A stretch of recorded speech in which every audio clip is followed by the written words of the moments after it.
आपण करतो काय की अल्ट्रासोनिकनी डिस्टन्स हे कॅप्चर करत राहतो आणि पर्टिक्युलर अँगलसाठी आपण सर्व यूज केली याच्याने पर्टिक्युलर अँगलला किती डिस्टन्स आहे हे मेजर करतो। त्याच्यासाठी आपण अल्ट्रासोनिक यूज केलेलं आहे।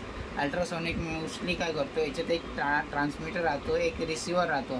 तो ट्रान्समीटर आहे तो साऊंडची बॉम्बार्डिंग करतो। अल्ट्रासोनिक साऊंड हा ट्रान्समिट करतो आणि तो ट्रान्समिट झालेला साऊंड जेव्हा एखाद्या ऑब्जेक्टला रिफ्लेक्ट होऊन रिटर्न येतो तर तो रिसिव्हरला होतो आणि साऊंड जेव्हा बॉम्बार्डिंग करतो तिथून तर रिसिव्हिंगपर्यंतचा तो टाईम कॅल्क्युलेशन करून तो आपल्याला फॉर्म्युलामध्ये ते टाईम ड्युरेशन टाकल्यानंतर आपल्याला पर्टिक्युलर ऑब्जेक्ट किती डिस्टन्सवर आहे हे इन द सेन्स ऑफ सेंटीमीटरमध्ये आपल्याला कॅल्क्युलेट त्याच्यावर फॉर्म्युल्यावर भेटून जातं।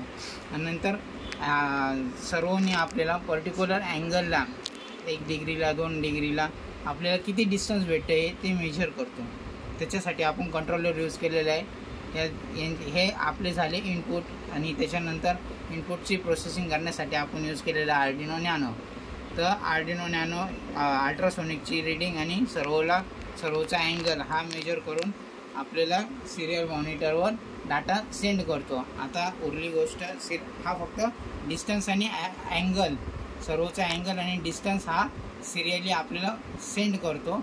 मग नंतर सिरियली सेंड झाल्यानंतर आपण प्रोसेसिंग नावाचं एक सॉफ्टवेअर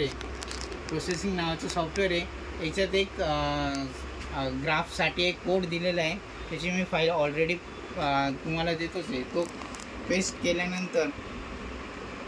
केल्यानंतर जेव्हा याच्यात मी कॉम्पोर्ट चेंज जो कॉम्पोर्ट येतो आहे आपला नॅनोचा तो पुट केल्यानंतर जेव्हा मी याला रन करतो तेव्हा आपल्याला हा 180 डिग्रीमध्ये रडारसारखा जिथं ऑब्जेक्ट असेल तिथे रेड मार्किंगमध्ये देऊन देतो।